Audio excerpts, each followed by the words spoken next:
Bonjour, docteur. Bonjour, José. Stéphane. Hey, vous m'entendez, là? Oui, très bien. Hey, c'est formidable. Nous allons avoir, moi et toi, José, je vous vois, là. C'est comme si on était à table autour d'un resto. Alors, je serai différent parce que je vois votre non-verbal. Excellent. Donc, docteur, c'est drôle parce que j'étais très, très triste. Et puis, en attente, j'ai vu Je je suis tombé dedans à Hop en voyant Brigitte Bardot qui défend les animaux, là. Puis j'y ai vu la figure, tu sais, elle est contre la chirurgie esthétique. Et puis je me suis dit, tant de morts, là, tant de gars se sont masturbés en passant à elle. Aujourd'hui, ce serait par grand regret. Doc, euh, je vais vous parler de ma mère et je file pas. Parce que euh, j'ai compris ce que vous m'avez dit avant ce qui arrivera. Je vous explique. Ma mère, là, demandez-moi pas pourquoi, c'est incompréhensible. Elle vomit plus de son caca, là, ses cheveux poussent, là, puis elle marche, parce qu'elle va faire des commissions, puis ça rien n'y comprend. Souvenons-nous bien que le 18 août 2021, un oncologue lui a dit, Madame Morissette, mais encore lisse, vous en avez pour 1 mois et demi à vivre. Faites vos papiers, préparez vos affaires. Mon frère qui dit, oui, mon deuil, c'était là. Il est fait. Alors qu'un deuil ne peut pas se faire avant que la personne soit partie. J'en suis l'exemple. Oh oui, non, non, non, non, attendez un peu. Ah ouais. Là. Ah ouais. Ah ouais, il aurait raison. Stéphane, un deuil peut se faire du vivant de quelqu'un, mais oui. On peut Ah ben, regarder, Stéphane, au bénéfice des auditeurs et du vôtre. Un être humain peut désinvestir un objet avec un O majuscule, c'est-à-dire une personne, comme un être humain peut aller à la banque et vider son compte de banque. Alors, du vivant de quelqu'un, on peut retirer ses marrons, on peut retirer tout sentiment d'une relation. C'est ben, la définition du deuil. alors écoutez, Allez-y, continuez. alors, moi, mon frère, bon, là, on se comprend bien qu'un an plus tard et Oui, quelques mois, hein, j'arrive à ma fête bientôt et cette fête-là arrive à, au- au- à mes 48 ans, au moment où mon père est décédé quand j'en avais 15. Et là, je me compare à lui et je me rends compte que je suis vraiment pas. euh, il était. Je suis un homme qui est complètement irresponsable. José, un jour, on a eu un moment donné, quand je riais à la Vaudeville, et tu me dis, mais Stéphane, vous avez quel âge pour rire de nous? Ben, j'ai 15 ans, José. Et puis, je crois que j'ai tellement avalé de la couleuvre dans ma vie, Monsieur Mayou. Ça s'est fait il y a 48 heures. En me comparant à mon père. J'ai tellement avalé, je me suis tellement menti que je pense que j'ai du batracien dans le sang vierge. et puis vous n'êtes pas pire pour en faire avaler aux autres aussi, soit dit en passant, Stéphane. Monsieur Mayou, je vais vous donner raison sur une chose, c'est important, j'appelle pour ça ce matin. Ma mère, la semaine dernière, elle me dit, bon, mais Stéphane, elle dit, je m'en vais une semaine à Chicoutimi, là où est toute sa famille et finalement, toute son essence, là, on vient tous de là. Oui. Et j'ai tellement été heureux pendant la semaine où elle n'y était pas, que j'ai compris quand vous m'aviez dit, Stéphane, on s'en reparlera, parce que j'avais de la peine, parce que je disais que ma mère, elle va mourir. Je vous imaginais me dire, ben oui, voulez-vous qu'elle meure à 120 ans? C'est pas ça. C'est que je suis encore un ado. Si j'ai plus de repères, pas en tout.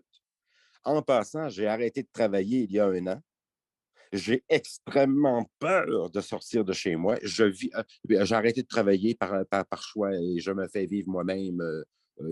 Personne ne me fait Stéphane, vivre. vous n'êtes pas un ado, vous êtes un enfant. Alors, Je votre crois que oui. 15 ans, Ben, genre, ouais, vous avez raison. enlevez au moins 7-8 ans. Là. Je peux-tu vous dire une chose? Oui, Si j'ai besoin de prendre un rendez-vous, ne serait-ce que pour n'importe quelle banalité, vient en moi un stress qui est disproportionné, qui dépasse l'entendement de mon passé. Je ne me reconnais plus. vous n'êtes pas seulement un batracien, vous avez l'art de l'exagération. Fait que là, le Je matin, suis... là, je ne sais pas, vous ennuyer, là, Non, allez non, travailler un peu. non, Parce qu'il n'y a non, rien de docteur. pire qu'un être humain qui ne travaille pas. Je travaille plus. Ça ne veut pas dire que je ne fais pas quelque chose. Oui, mais faites quelque chose de plus. OK? Non, Bye, Stéphane. attendez. Non, Allez franchement, travailler. j'ai besoin aujourd'hui de vous me Vous poser êtes une trop question. oisif. Garde, j'ai besoin de vous donner raison sur une chose. Je Oui, crois que quand ma laquelle? mère sera morte, je serai plus heureux. C'est finalité. Bye Bon, bye. pas tellement. Bye. Chris Stéphane, il exagère. Ah, il dramatise. Il en met trop. Il en met plus. Ah, ce matin, moi, j'ai trouvé qu'il se force à évoluer. En tout cas, il y a de l'effort, je trouve. Il a le travailler. Il a le s'occuper. Oui, mais il y a de l'effort, mais pas assez encore. Il faudrait qu'il force plus un peu.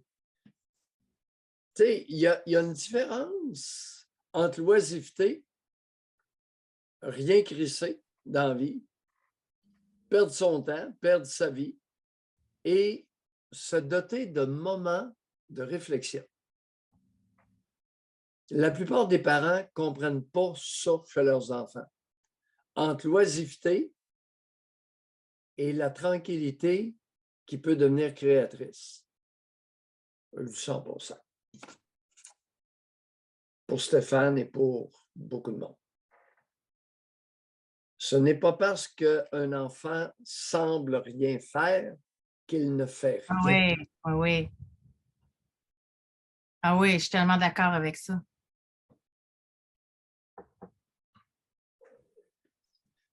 Ce n'est pas parce qu'un conjoint n'est pas en train de bouger qu'il ne fait rien.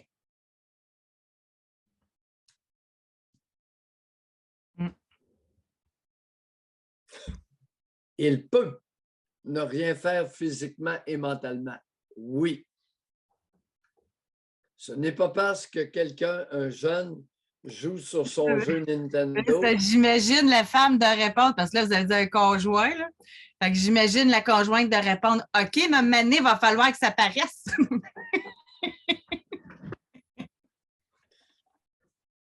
savez, messieurs, ne vous gênez pas l'occasion pour faire un doigt d'honneur à votre conjointe. Elle va comprendre. Vous êtes les bienvenus, là. Vous pouvez réagir, vous pouvez lever la main. C'est notre dernière de la semaine. Là. Let's go. Moi, j'aimerais ça avoir plein d'appels aujourd'hui. Là, Steph relève la main, Doc, mais je pense pas que ça vous tente, là. On peut, très brillant. Une deuxième chance pour Stéphane. Après ça, on va parler avec Olivier. Bonjour, oui. Stéphane. Rebonjour. Rebonjour. Docteur, pourquoi est-ce que j'ai de la difficulté? J'ai compris que j'arrête pas d'avaler des couleuvres.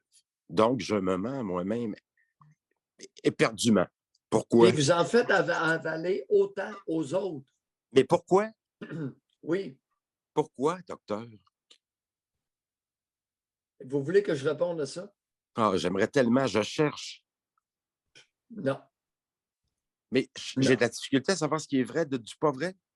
Est-ce que je suis dans le déni? Vous avez passé votre vie là-dedans. Puis la tentation de continuer votre vie là-dedans est très forte. OK? Alors, demandez-vous comment se fait-il que j'ai tant avalé de couleuvres et que j'en ai fait tant avaler?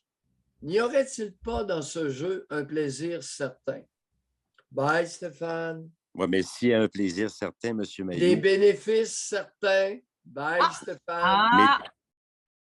OK. OK. À réfléchir.